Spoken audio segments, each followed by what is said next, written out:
Hey everyone, welcome back to another Spin Sucks Ask Me Anything. I am Gini Dietrich.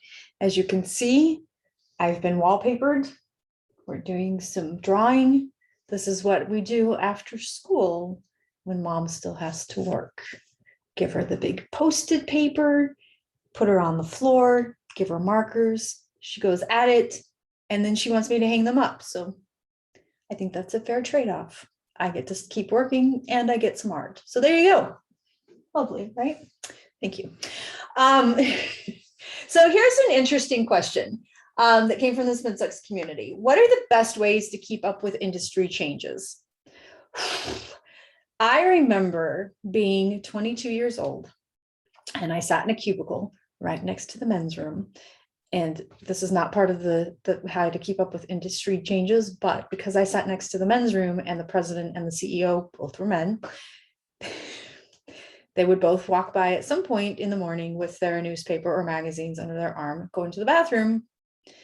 They'd be in there for a very long time, and they come back out, not together, separately, stop by my cubicle, have a conversation, and all I could remember at 22 years old was you just went in there and pooped, and now you're having a conversation with me every single day. Every single day. But hey, it gave me great visibility to the president and CEO and helped me expand my career and climb the corporate ladder pretty fast. So there you go. That is a tip. But I remember that my boss's boss would come in every morning and she'd say good morning and she'd put her stuff down and then she'd sit at her desk with her feet up on her desk and she would read industry magazines back then. Literally was reading magazines. And I remember thinking at the time, like, how does she do this? How does she have time? It's not really fair that she spends the first hour of her day doing this while we're working. But she was so in tune to what was going on in the industry. She was so in tune to what was going on with her clients, with our clients. She was so in tune with how to think about things differently or how to be creative or more strategic or whatever it happened to be. And it was because that's what she spent her first hour every day doing. And as my career has grown, I've realized that there are different opportunities to do that. I subscribe to newsletters, of course. I get the PRSA and the PR Daily newsletters in my inbox every day. I spend a lot of time in the Spin Sucks community where people are having conversations all the time. I spend a lot of time just reading at night. People send links. I have newsletters, stuff crosses my purview all day long and I just hold stuff and then I read all of that at night. You're on social media, you see things come across.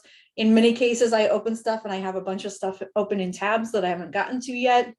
But I think that you just get in the habit of absorbing content, but you're doing it for the industry, right? You're doing it from that perspective.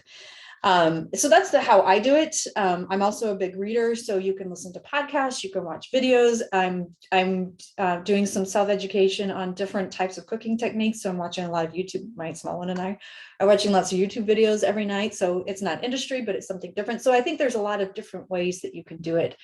And of course, you should be reading Spin Sucks and listening to the Spin Sucks podcast because we try to keep up to snuff on everything that's happening in the industry.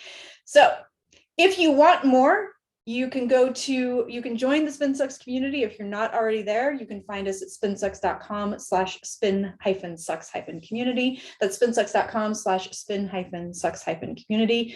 You can also subscribe to Spin Sucks. You can subscribe to the podcast. There are lots of ways that you can get information, and we will try to do our best to keep you up to date on industry trends. I'll see you next week.